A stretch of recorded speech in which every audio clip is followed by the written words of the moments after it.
Қайырлы күн достар, біз алдыңғы сабақта мақсаттар туралы айтқан болатынбыз. Енді бүгін адамның бойындағы энергия туралы айтатын деп тұрмын. Жалпы адамда ер болсын, әйел болсын, маңызды емес, адамда ер мен әйел энергиясы болады, бәріміз естіген шығармыз, инь ян энергиясы. Мысалы әйел адамда 80% әйел, 20% ер энергиясы болады екен. Ал еркекте де сондай 80% ер энергиясы, 20% әйел энергиясы екен. Қай кезде ауысып кетеді, сол кезде адам өзі дағдарысқа ұшырай бастайды екен, өзін бақытсыз сезіне бастайды екен. Мысалы әйел адамның энергиясы 50-50 болып, не болмаса 50-80 болып, 50% әйел энергиясы, 80% ер энергиясы және 20% әйел энергиясы болған кезде өзін бақытсыз сезініп, өзін ердің энергиясы көбейе бастаған кезде өмірінде не болады екен, дисбаланс бола бастайды екен. Оны қалай білеміз, энергияны көбейіп келе жатқанын? Мысалы үйде отырған кезде ер мен әйелдің де энергиялары мысалы бірін-бірін толықтырады ғой, ер мен әйел. Сол кезде үйде ұрсыс бола бастайды. Әйел адам қылышын алып алады дейді, ақша табуға тырыса бастайды. Өйткені бізде матриархат, анамыз жұмыс істеп, соны біз көріп өстік, сонан кейін баяғы біз соны қолдана бастаймыз. Өйткені қылышты алып нан табуға жүгіреміз.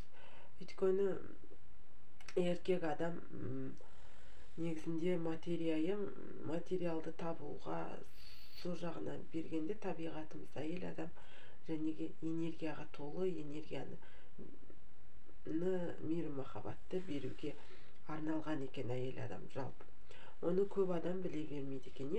Өз байқасаңыздар, кейбір әйелдер бар, үйінде күйеуін жұмысқа жіберіп қояды да, өзінің жағдайы жақсы, ақшасы да вроде көп, өзі бақытты болып отырады, қарап отырсаң. Ол адам жәнегі физически шаршамаған әйел, күйеуіне энергия беріп қояды. Мақсат және күйеуіне энергия бергенде ол жақсы энергияны беру күйеуіне. Сол сияқты әйелдер бар. Кейбір аналар бар, баласын, және үйленбеген баласын жұмысты еткізіп, сол арқылы ақша тауып, ұлы жақсы жалақы алады, сонымен бақытты болып отырған адамдар бар. Ол не себепті? Өйткені баласына жәнегі мейірім махаббатпен жәнегі өзінің энергиясын беріп отыр. Жалпы әйел адам өзі жұмыс істемей-ақ, физически шаршамай-ақ, жолдасына жәнегі энергия беру арқылы ақша табуға болады екен. Еркегін жақсы ақша табуға және себепші бола алады екен. Біз әйелдер энергияға толымыз екен еркектерге қарағанда. Еркектерде энергия жоқ деген мәселе емес, еркектерге қарағанда энергияға толы екенбіз. Бізді Алла тағала ер азаматтың қисық қабырғасынан жаратып қойған. Сондықтан біз кейде өзіміздің жәнегі қожайынымыздың қисық қабырғасынан жаралған екенімізді ұмытып кетеміз де.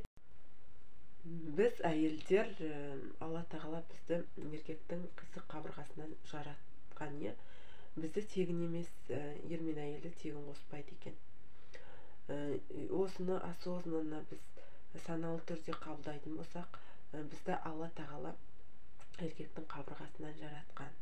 Біз өзіміз қабырға бола тұра, өзіміздің қожайынымызға жәнегі қожайынымызды басқарғымыз келеді. Өзіміздің осыны саналы түрде түсінгенде ғана бізде бақыт болады екен. Еркектер материалдан жаралған, олар тығыз, оған дүние мүлік керек жоқ. Оларға ең бірінші мейірім махаббат керек, оларға көңіл керек, сенім керек. Осыған байланысты мен бір нәрсе есіме түсіп тұр. Менің бір подружкам бар, сол айтады, мен дейді, күйеуім мен бүйтейік сөйтейік деп айтамын дейді, ол дейді бәрі болады, бәрібір Алланың қолында, бәрібір болады, сен маған сен дейді екен. Соны айтады, мен оған қалай сенемін дейді, ештеңке істемейді, жата берсе ол қалай? Мен айтамын, сен оған сенім білдір.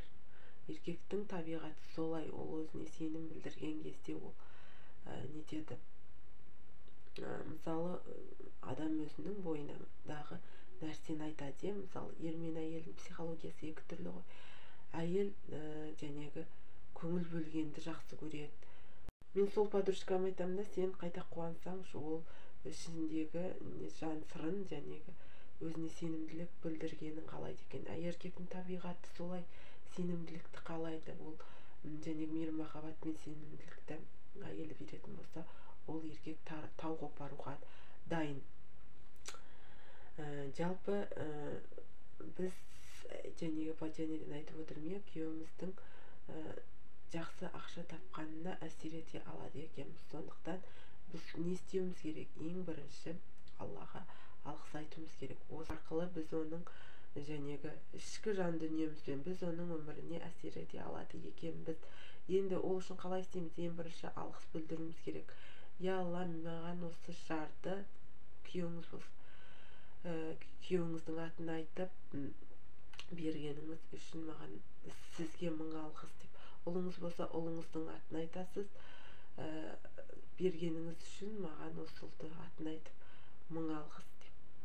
Содан кейін мені жәнегі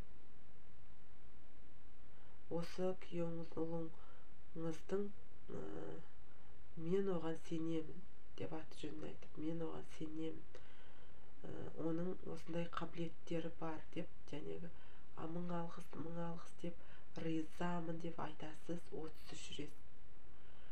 33 рет айтқаннан кейін жәнегіндей оның жақсы жұмысқа тұрып кетуіне тілектеспін.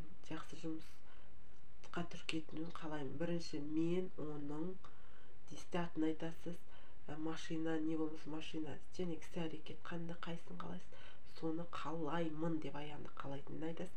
Біріншісі мен өзіңізді айтасыз, содан кейін күйеуіңізді айтасыз бірінші, содан кейін оның іс әрекетін айтасыз, үшіншісінде қалаймын деп айтасыз. Бірақ риза айтасыз оны. Ал енді жаңағы алғыс айтуды, ризашылығыңызды 33 рет айтасыз, 60-қа дейін. 66 ретке дейін айта бересіз. Енді менің айтқан ақпаратым ұнаған болса, маған тіркеліп қойыңыз. Келесі сабақта бұдан да басқа қызықты ақпараттармен бөлісетін боламын.